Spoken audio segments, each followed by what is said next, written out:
Hmm? Mm. Okay.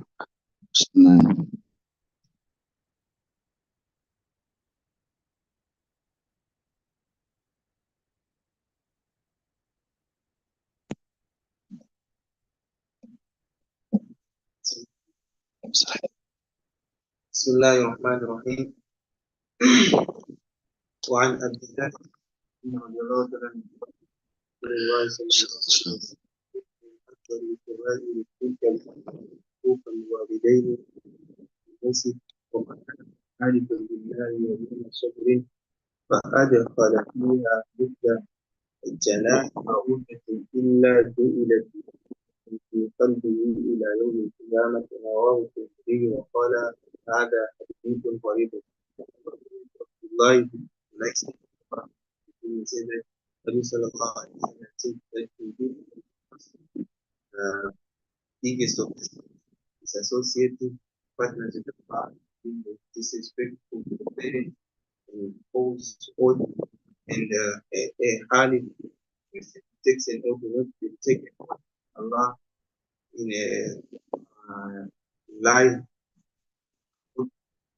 and like the weight of the wing of a mosquito, except that it will be made as a cloth in his heart until the narrated from television and his بسم الله الرحمن الرحيم.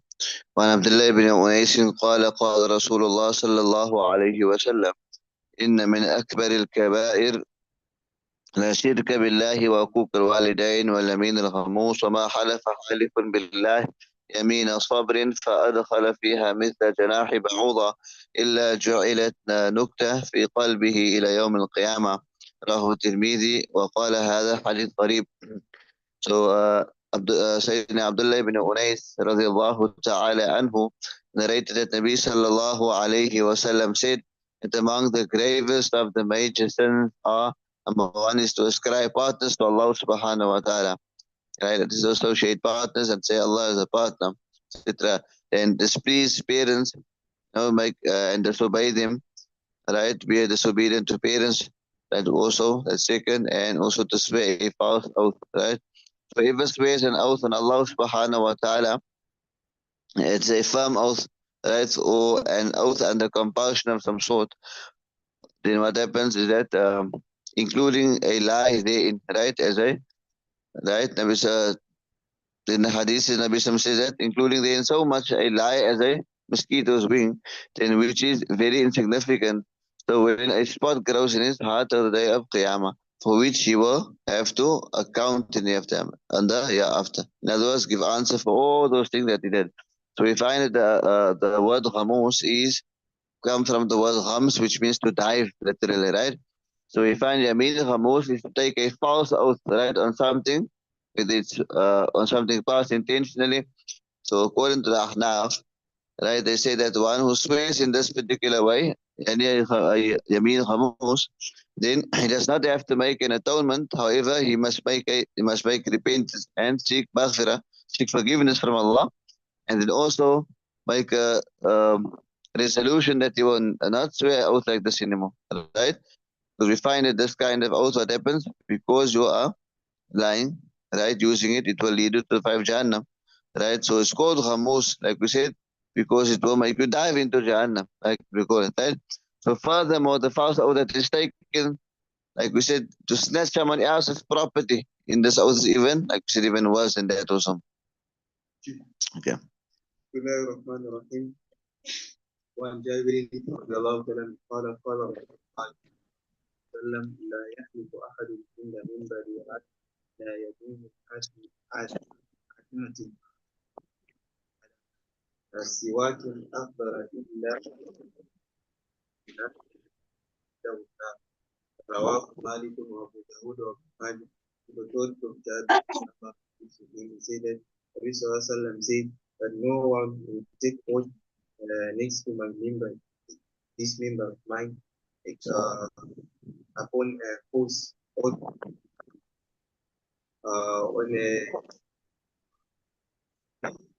the green siwak except that is prepared or prepared in the state of the fire.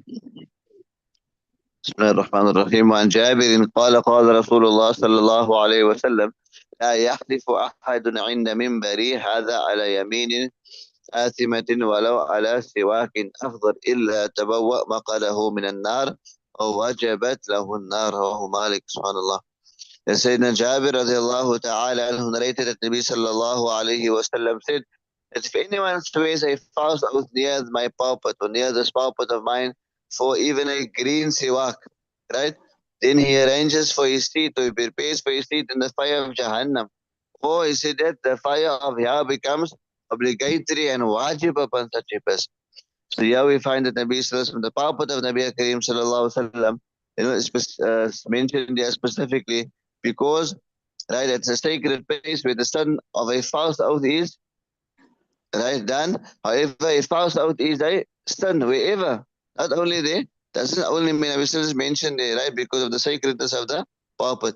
It doesn't only mean that the son only to make a false oath at that member, but wherever a false oath is made and sworn, right, it warrants punishment because said a false oath, like we just mentioned the hadith, and the other hadith explicitly says what happens to the person that makes a false oath. So yeah, the green siwak, yeah, it shows that basically it's something that's the most insignificant, right? Because it doesn't have value. It will create in value more when once it dries, it gets a bit more value. So it just shows you that even something as very cheap, a cheap thing like that, right, before it dries even.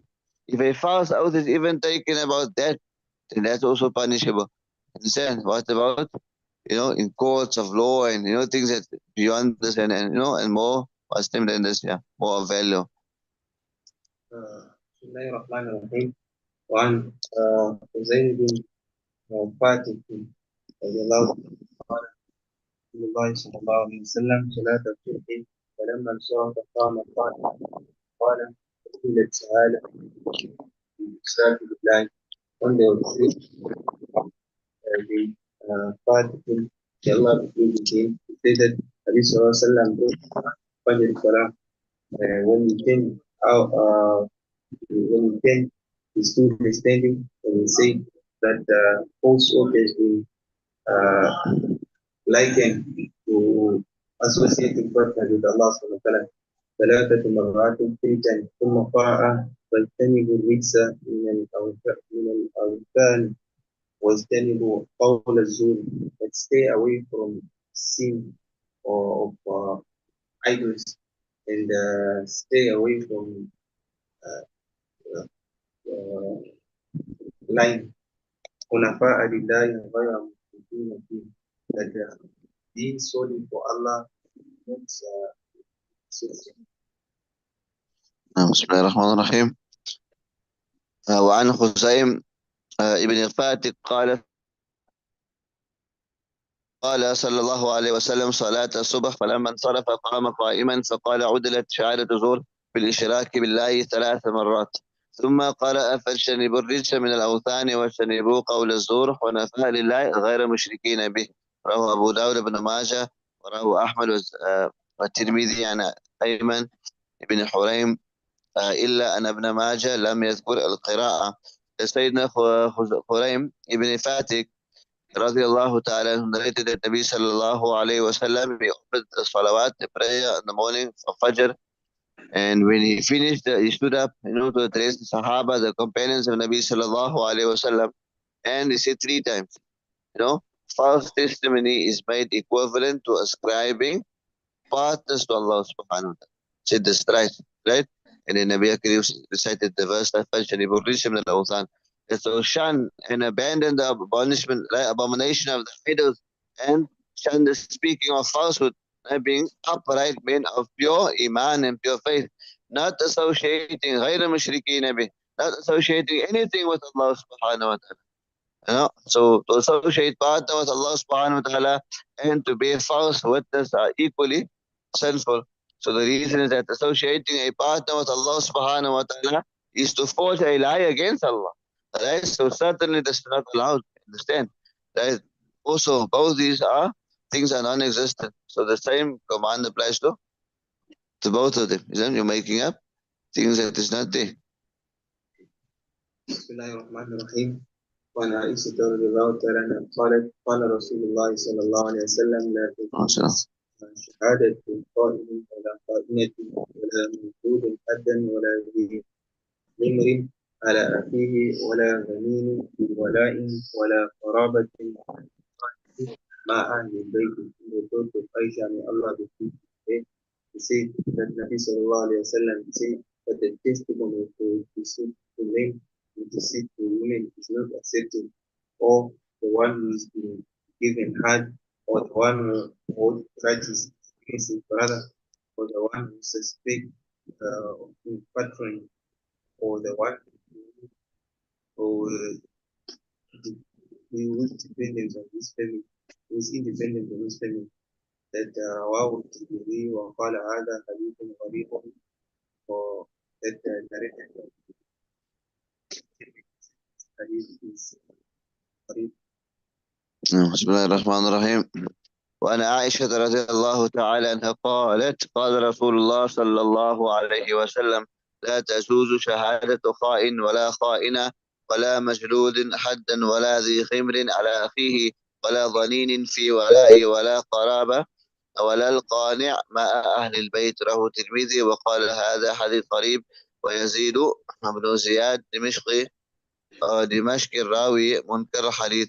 Sayyidina Aisha radiallahu ta'ala anha narrated that Nabi sallallahu alayhi wa sallam said the testimony of these people are basically like not admissible, inadmissible, right? That is a deceitful man or a deceitful woman, right? And one who has been awarded the lashes for violating the limits, the had, right, of the prescribed punishment for slander. An enemy who hates his brother, right, his Muslim brother, and one who is suspected regarding wala, allegiance that he claims, and one who is suspected about relationship. And also, the last one is one who is depends on his family.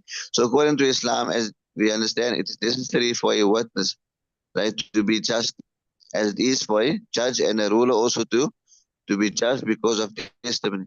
And we find because of testimony is such an important thing, an important means, because just enables people to arrive, or the court rather, to arrive at a just decision, right? So the people mentioned the hadith there, right? They say that obviously some of them measure the standard of justice. So the testimony, right, is termed unacceptable. We say the kha'in, the deceitful person, right, are those people who commit treachery, right? When trust are placed on them, they are they break their trust and they commit crime very often and things like that, right? And also we find that the sunnah also, some authorities mention that the kha'in also refers to one who commits khiyana, deception or treachery, right, as to have committed sin. And amana also, like we said, inna aradna al-amana ala samawati wal ard, right? Indeed, Allah subhanahu wa ta'ala has described the commands of religion of amana as a trust. So also one who breaks trust, right, of khiyana. لا تخونوا الله والرسول. إذا betray not Allah subhanahu wa ta'ala's trust. والرسول, no, the messenger of Allah subhanahu wa ta'ala. وتخونوا أمانة. No, betray your trust also, right? And it says fiscal slander and all this. Yeah.